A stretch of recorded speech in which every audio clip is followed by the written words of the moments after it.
કેવી કેવી શરતો મૂકવામાં આવતી. દ્રૌપદીજીના સ્વયંવરમાં જુઓ શરત કેવી છે. એવી એકાગ્રતા વાળો રાજકુમાર જે આ ગોળ ફરતી માછલીની આંખમાં નિશાન સાધી શકે એવી એકાગ્રતા વાળો ગુણ જોવામાં આવતા.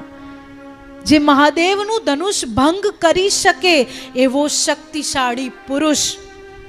શિવનું ધનુષ ભંગ કોણ કરી શકે? જે પોતે સત્યના માર્ગ પર ચાલતો હોય. એવો શક્તિશાળી પુરુષ, એવું સત્યનો પાલન કરવા વાળો પુરુષ મારી દીકરીનો પતિ બનશે. એવી એવી શરતો રાખવામાં આવતી. ને અત્યારે કોઈ દેખાવ જુએ છે, કોઈ ધન જુએ છે, કોઈ કુળ જુએ છે, કોઈ નામ જુએ છે, પણ મૂળ જે જોવાનું છે એ છે સંસ્કાર અને સમજ. વ્યક્તિ કરોડો કમાતો હોય, તમે તમારી દીકરીના લગ્ન એના સાથે ધામધૂમથી કરાવી દો, પણ એ વ્યક્તિ તમારી દીકરીની વાતને ના સમજી શકે,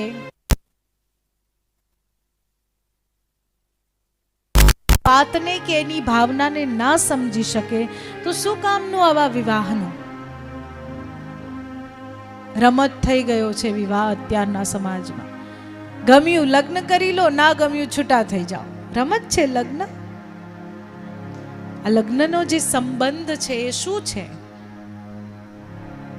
નિષ્કામતા, નિષ્કામ પ્રેમ, નિસ્વાર્થ પ્રેમ લગ્નના સંબંધમાં હોય. લગ્નના સંબંધમાં સ્વાર્થ ના હોય. લગ્નના સંબંધની અંદર ખોટી અપેક્ષાઓ ના હોય. એક વ્યક્તિ જેના સામે તમે જેવા છો એવા જ બનીને રહો, એ તમને તમે જેવા છો એવો જ તમારો સ્વીકાર કરે, કે અવગુણ સાથે, દુર્ગુણ સાથે, સદગુણ સાથે તમારો એ જ સ્થિતિમાં સ્વીકાર કરી શકે, ત્યારે લગ્ન થાય. એક બે વખત મળ્યા, મીઠી મીઠી વાતો કરી અને વાતોના ચક્કરમાં આવી ગયા અને લગ્ન કરી લીધા. આનાથી પોતાનું જીવન તો બગાડીએ ને બીજાનું પણ બગાડીએ. એટલે લગ્ન પહેલા બહુ બધું જોઈને, વિચારીને, સમજીને કે શું આ વ્યક્તિ ખરેખર મારી દીકરીને, કે આ દીકરી ખરેખર મારા દીકરાને લાયક છે કે નહીં, બંને જીવનભર નિભાવી શકશે કે નહીં, સમજી વિચારીને આ સંબંધ બંધાવવો જોઈએ ને આમાં આગળ વધાવવું જોઈએ.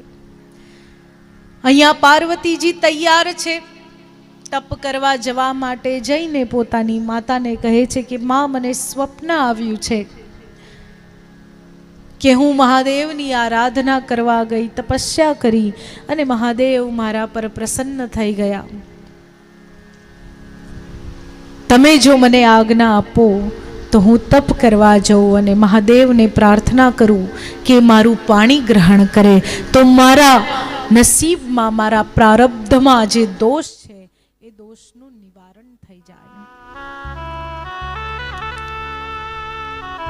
આ વાત સાંભળીને નેત્રમાં તો અશ્રુ આવી ગયા છે, પરંતુ 5 વર્ષની એક કન્યા એ પાર્વતીજી એટલી સમજદારીની વાત કરી રહ્યા છે કે માની ગયા છે મહારાણી મેના અને મહારાજ હિમાવન. પાર્વતીજી તૈયાર થયા છે તપસ્યા કરવા જવા માટે. ને નાની ઉંમરના પાર્વતીજી હાથમાં કમંડળ લઈને, સાદા વસ્ત્ર ધારણ કરીને, જે ઉંમરમાં રમવું જોઈએ, ફરવું જોઈએ એ ઉંમરની અંદર ભક્તિ કરવા નીકળ્યા છે. બાળપણની કરેલી ભક્તિ જ વૃદ્ધાવસ્થામાં યાદ આવે. જો બાળપણમાં ભગવાન નામ સ્મરણ કર્યું હશે તો ગળપણમાં ભગવાન યાદ આવશે, અને જો બાળપણમાં નહીં કર્યું હશે તો ગળપણમાં પણ ભગવાન યાદ આવે